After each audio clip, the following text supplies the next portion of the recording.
Tad pie pirmās filmas jau viegli būt jaunam, 1986. gadā.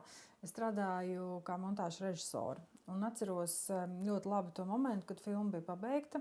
Jūras teica tā, vajadzētu visus tos galus, kas nav iegājis filmā, savākt tā, ka, kas to zina, varbūt vajadzētu atgriezties pie šiem pašiem cilvēkiem pēc kādiem 10 gadiem.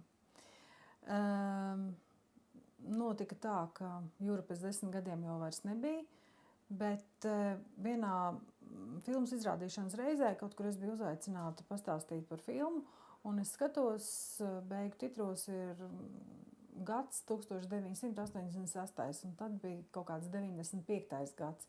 Un man pēkšņi kaut kā saslēdzās tā atmiņa un tā saruna, kad ir pagājuši tie tiešām 10 gadi, un ka būtu vērts atgriezties pie šiem te filmas varoņiem vēlreiz. Tā arī pēc nelielām pārdomām par to, kas varētu būt un kā tas viss varētu būt, ideja tika akceptēta kolektīvā un arī atrada atbalstu toreiz Channel 4 kanālā Anglijā, un mēs šo te filmu veidot sākām. Un tas bija interesanti kaut kā tajā laikā, tos 10 gadus atpakaļ, man šķita, ka tas laiks bija tāds tikko jaunā iekārta, ja, tur viss jauns un viss tāds nezināms un nesaprotams, un faktiski arī tie filmas varoņi bija kaut kā tādā mazā apjukuma tādā stāvoklī, ja, un tad, protams, jau skaidrs, kad pagāja vēl 10 gadi, tad 20 gadu kopš pirmās filmas, tad atkal kaut kā pārskatot šos te gadus, ja, bija skaidrs, ka vajadzētu tomēr turpināt, jo kas man šķiet interesanti, ka gan arī visiem filmas varoņiem ir 40, dažām vairāk, dažām tūlīt būs tie 40, un otra lieta ir tā, ka viņiem bērni ir tieši tajā vecumā, kā viņi bija pirmajā filmā.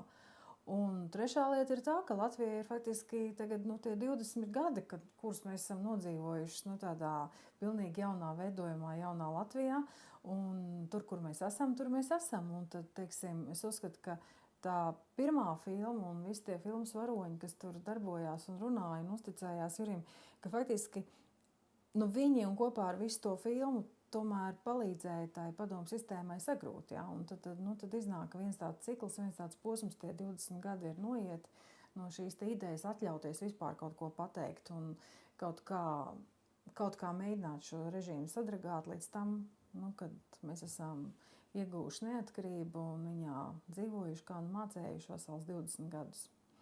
Man šķiet interesanti tas fakts, ka, teiksim, ir bijusi iespēja sekot līdz cilvēkiem 20 gadus, jo faktiski, ka viņi ir nofiksēti kaut kādos brīžos un ir piefiksēts tas, ko viņi ir domājuši, tas, ko viņi ir gribējuši, ko viņi ir cerējuši, un tad mēs, tā varam redzēt, ja, kas notiek. Un, jā, īstenībā tā ir filma par dzīvi, ja. Es domāju, ka dzīve, cilvēku dzīvi, un es domāju, varbūt arī tas, ka it kā varbūt no katra ir tāda, viena epizode, kas man šķita visraksturīgākā šim cilvēkam, jā, izvilkta, un faktiski jau tu vari taisīt veselu stāstu un veselu romānu rakstīt un veselu filmu un seriālu taisīt par katru cilvēku dzīvi, jā.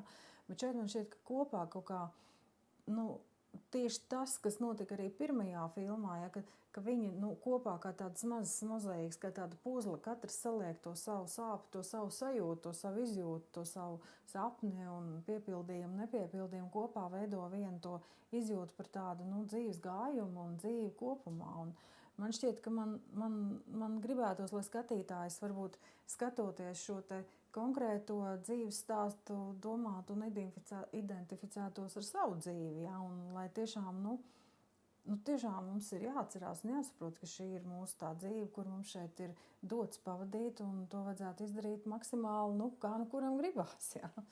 Es domāju, ka tiešām, kaut kā tā arī būs, ka šajā filmā ļoti spilgti varēs redzēt gan tos mērķus un tos uzstādījumus, teiksim, 20 gadus atpakaļ, un ja tāds, es domāju, tāds viens antropologs ļoti vētītu un pētītu, ja, ko tad šie cilvēki ir darījuši, kā viņi ir izpaudušies 20 gadus atpakaļ, 10 gadus atpakaļ, un kur viņi ir šodien. Es domāju, ka daudzi kodi un lietas tur jau ir iekšā, ja, un mēs varam redzēt, kā katrs to savu uzstādījumu, kādu ir uzlicis, ja. Manuprāt, uzdevums tas, ko man gribējās tiešām ar šo filmu pateikt, ir, ja, šo kaut kādu dzīves sajūtu radīt, ja, un to, ka katrs skatītājs var paņemt līdzi, ko katrs nodomās un kā katram paliks sajūta, ja. Es domāju, ka faktiski Es ceru, ka būs tā, ka mēs skatāmies šos stāstus, bet domājam par saviem stāstiem. Ja? Un tas tad es būtu laimīga, ja tas tā tiešām notiktos.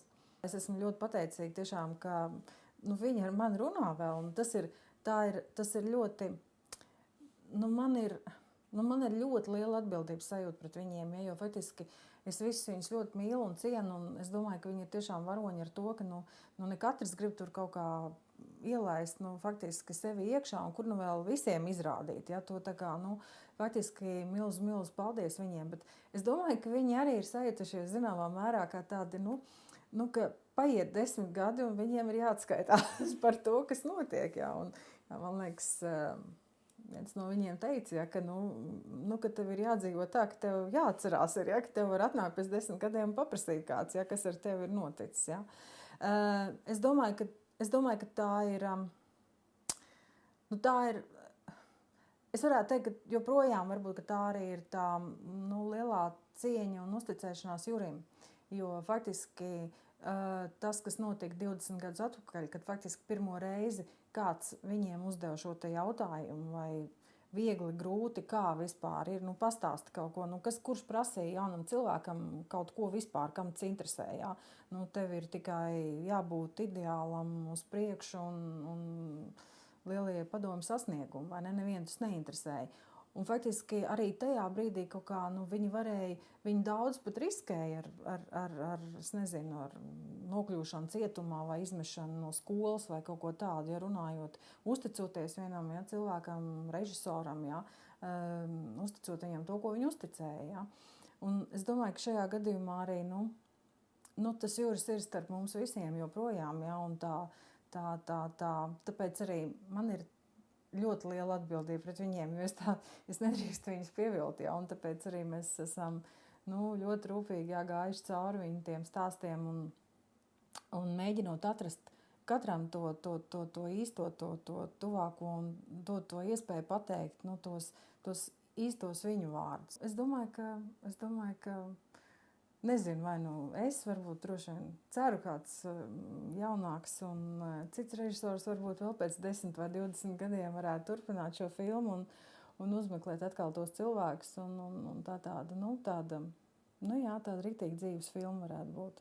Un interesanti arī tas, ka tā ir tā dzīve, ir katri tie individuālie stāsti un līdz nāk arī tā Latvijas, nezinu, kaut kā viņa tur ir un kaut kā tomēr, es domāju, ka šajā mūsu valstī kaut kā mēs tomēr ļoti esam sauguši ar to valsti un mums patīk, nepatīk. Mēs īstenībā pārdzīvojam, ja, kas te notiek un vai pareizi notiek vai nepareizi notiek, ja, un tas viss jau reflektējās arī mūsu dzīvēs, ja, un tā kā viss tur kopā kaut kā tā savijies ir.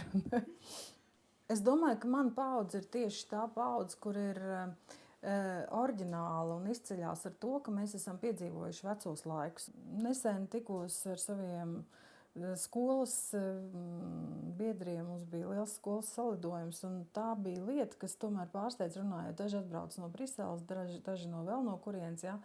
Bet tā kopīgā sajūta bija, ka tomēr bez šejienes nevar. Tas bija interesanti, jā.